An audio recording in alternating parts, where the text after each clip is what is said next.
What's up, party animals? Manny Lore here with another Study Minute presented by Fantasy Cruncher, and today I got three more topics for you. First, Sharks struggle mightily.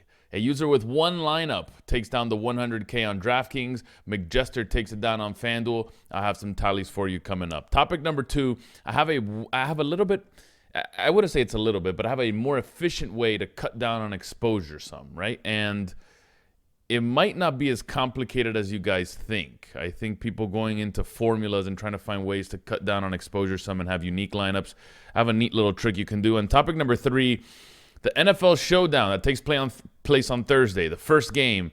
Lobbies are up. Full showdown lobby for Thursday. We'll take a look at what's up for grabs. All that and more on the Study Minute, baby. Let's go. Episode number 60 of the Study Minute. Thank you guys for supporting. It feels like time flies when you're having fun, and it is, really. 60 episodes in, and it feels like I just started the other day. Thank you guys.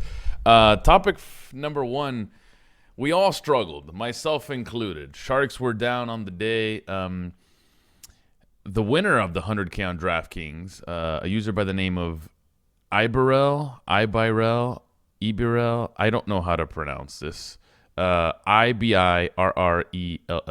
Anyway, he does it with one lineup. Wins by 11 points. Pretty nice. Put in $777.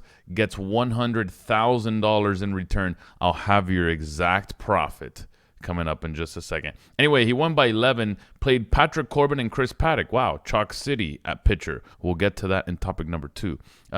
Catcher, Danny Jansen. He used Hosmer, Luis Urias, Vlad Guerrero, Machado, Grichuk, Myers, Franmil. So the late night San Diego hammer coming through to win it at the end for him. Franmil homered. He also had a homer from Urias, and Hosmer had two. So the double dong from Hosmer, the one that got him up there for the 100K, but does it with one lineup.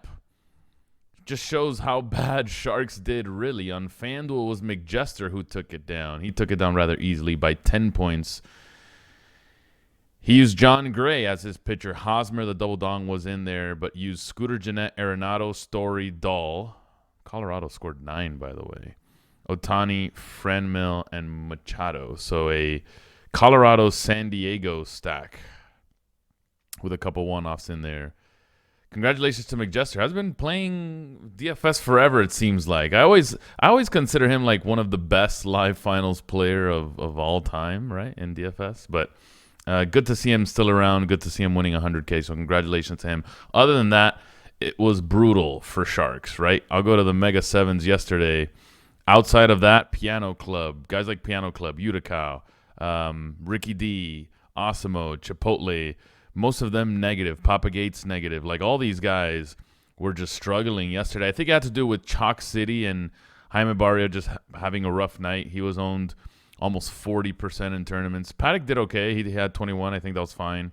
But other than that, guys like Sonny Gray, I didn't think would be that owned. Just had 9 fantasy points. David Hess, and I don't even know why I played him, had just 10 fantasy points. That's going to derail you just a little bit. And for those that got different and unique, got away from the field, congratulations, you won. Casuals, if you put in a couple lineups into some of these tournaments and you won some money, happy for you, baby. I'm happy for you. Osmo can't win every day, boys. At least I think he can't. I don't know. Topic number two, I have kind of dissecting how things played out yesterday, right? And I'm going to the medium 88s for my YouTube audience on this one. I'll relay the information as best as I can on the podcast. I am going to lineup study real quick on FC Pro, and I'm going to sort by exposure some. This is a little trick that I've kind of worked on in the background, kind of played around with. And you don't have to do this exactly how I'm saying, but go into Rewind and start playing around with how you can do this a little bit better, right? If you sort by exposure some on lineup study, take any random tournament. In this example, the highest exposure sum was somewhere around 230%. What I mean by exposure sum is when you add up the ownership of all the players in your lineup, we consider that an exposure sum or an ownership sum. In this case, for this tournament, the ownership sum, the highest ownership sum, was 227. Naturally, you want this to be a little bit lower because you don't want the most chalky guys in your lineup. This would be considered closer to a cash game lineup than a GPP lineup. And in GPPs, it doesn't really do much. If you see the screen right now, it's a bunch of negative at the top end of this exposure sum spectrum, right? But as you go down, or if I were to sort by score and see the highest scores on the day, you would see that most of these exposure sums, I wouldn't say are necessarily cut by half, even though they're almost there. But the winner had 99. Giant Squid had 99 exposure sum. That's total everyone together. Guys like Pet, Osimo, Ricky D, Papa Gates had somewhere around 120 to 140. Guys under 100 up here. But nowhere near the 227, 230 that we just saw at the top end of that spectrum. I don't think you need to do some insane formula to force some low-owned players onto your lineups. If we look at, and then scroll to the right, if we look at some of these top lineups, we can see that just a difference at pitching could do the trick, right? You had guys owned at 35, 38%. Guys owned at 21, 30%. If you just go down just a little bit, maybe even cut those ownerships in half just for your pitcher only, you're all of a sudden not at 227. You are now at 160, 170, right? And your hitters only need to be a tad bit different. Guys up here won with a 5% or 6% John Gray, an 8% Caleb Smith. These are guys that you could have been different with. Obviously, they had very good games. But it would have brought your exposure some way down without having to reshuffle your hitters and, force in some low-owned guys. I think just a slight tweak at pitching, getting away from, the complete chalk, which is admittedly some of my faults. Some of my mistakes often deal with pitching now. If you differentiate enough and have your same stacks, just different pitchers, maybe that's a good way to lower your exposure some without having to redo your entire lineup and create groups and try some crazy formulas. You don't need any of that, right? Even guys up here at the top end of the spectrum or the top of the tournament use a 10% Kenta Maeda, even though he had 3 fantasy points. Just getting different up there and having unique lineups could go a long way. Tone down pitching ownership, and I think you guys can do that.